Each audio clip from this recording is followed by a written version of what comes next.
Hey, what's up guys? My name is Gino Palumba, for you guys that don't know me. I'm 22, a real estate investor here in Atlanta, Georgia. Last year we did well over 7 figures in our real estate wholesaling business, and I have nothing to sell you. So on this video, we're going to talk about the top 3 objections my lead managers and my acquisition managers get in the real estate wholesaling game. So like I said, it's a game. Our business is a game. Who can make the most money? Who can close the most deals? But let's get into it, right? What are the top 3 objections our lead managers get, right? Our lead manager is the person that intakes calls, right, for SMS people. Actually, our TV leads and mail goes to acquisitions, but the lead manager's job is to manage our leads in our CRM, where we store all of our data and leads. Their job is to get a hold of these sellers, qualify them, and then set them up for appointments with our acquisition managers to then get closed on the phone. So what are these lead managers coming up across, right? What are some things? So they call these sellers up, and what's the seller's usual first question, right? And I'm going to explain for the lead manager and AM, acquisition manager, I'm going to go over the top 3 objections, and then I'm going to explain how we handle them in our company, the way we do rebuttals. So number 1, what's my offer, right? A seller will start telling you, hey, what's my offer? Well, how do we as our company, Ferocity Assets, handle that rebuttal? Well, in the beginning of the call, we set expectations. We lay out what the call is going to be about and how the call is going to go. So one of our examples is, hey, I'm just going to ask you a couple questions about your property and situation. And if I feel we are a good fit, then I'll set you up a call with one of our home buying specialists who will then present you the number your property qualified for. We say this in the beginning of the call. So guess what? When they ask, what's my offer going to be? You can say, oh, like I mentioned you, Mr. Seller, in the beginning, my job is just to gather some information about the property. And if I feel we are a good fit, then I'll schedule you a call with our home buying specialist to present you the number your property qualified for. So they already have this instilled in their head in the beginning, the sellers of the call, but even if they ask at the end, we'll go back and reference it. And they'll say, oh yeah, you're right, Gino, you're right, you did mention that. Right? So that's one objection, main one from our sellers, or for sellers for our lead manager. Number 2, y'all contacted me, what's your offer? Right? They want to know, what is our price? When we ask them, hey, do you have a price? I'm like, no, you contacted me.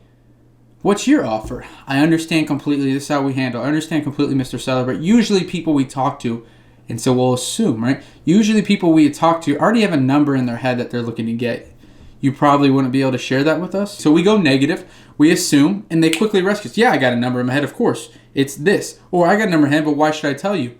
Yeah, good answer, why should you tell me? I just know that it's going to help us better give an understanding on what you're trying to accomplish or what you're trying to get for your property, obviously. So that way we can give you, the best steps next to what for you to do, right? So we have a better understanding of what you're looking for. So then we can now direct you better in our company to give you the best service, right? Because if they want very high price, we're going to refer them with a realtor. We're going to give them a good service, but going with a realtor. They have a good price on us or they're willing to negotiate, well, we'll give them the cash offer service, right? And so that's a big thing. And finally, another objection, the last objection I'll go over, the lead manager's job is to ask a bunch of questions, right? They got to get the property condition, they got to get the timeline, they got to get if there's any decision makers or people that have input on the decision, they got to get, what had them thinking of selling, they got to get price right. They got to get a bunch of things in our script.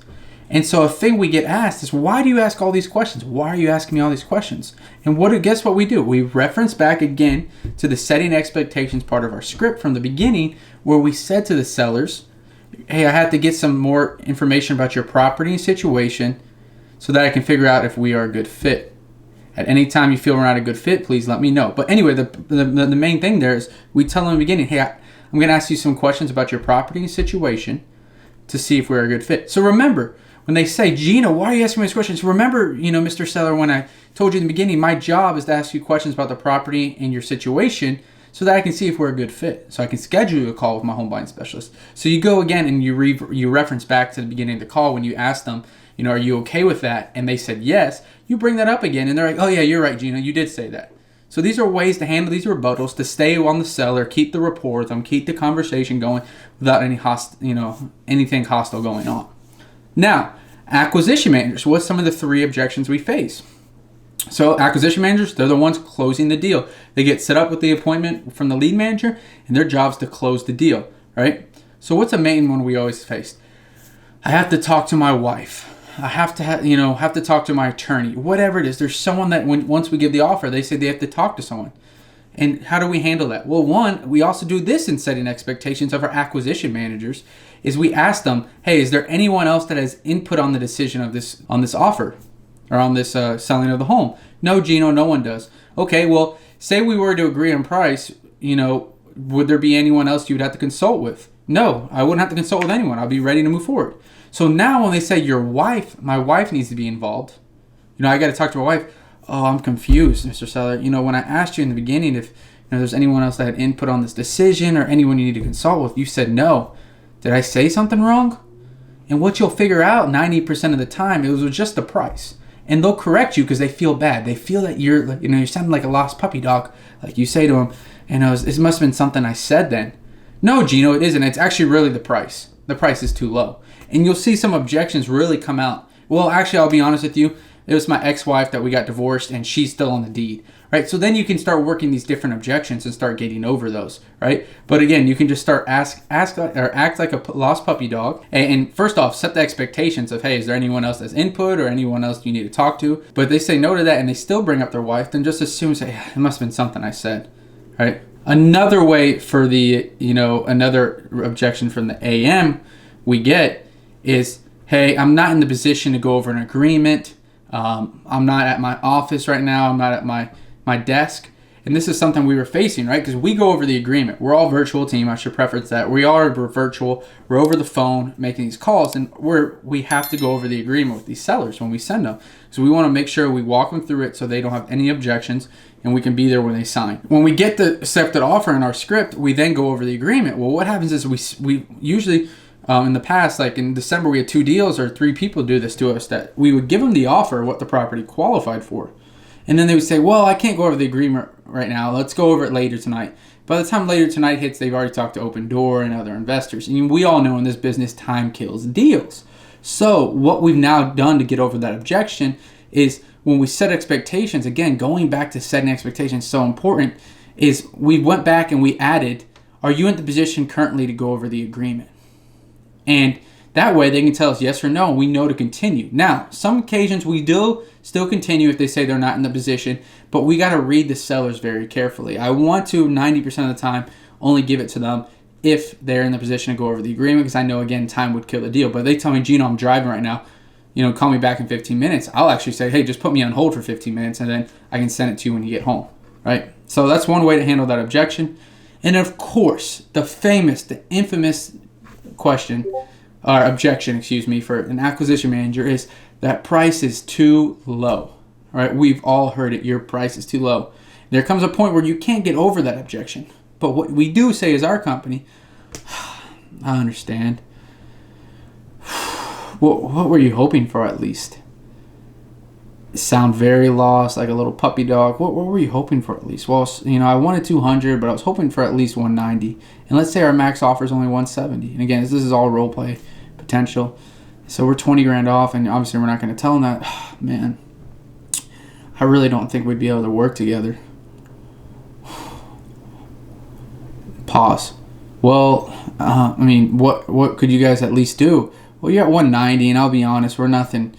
We just can't do 190. I might be able to talk about some of my, my financial people up, but even if I could, you probably still wouldn't be able to go lower than 190. Again, we're acting like puppy dogs. Obviously, there comes times where our prices are going to be way too high for these people, or way too low, for a lot of our sellers. But we got to be able to pivot and negotiate with them, right? So what if he says, Gino, and again, let's say our max offer is 170.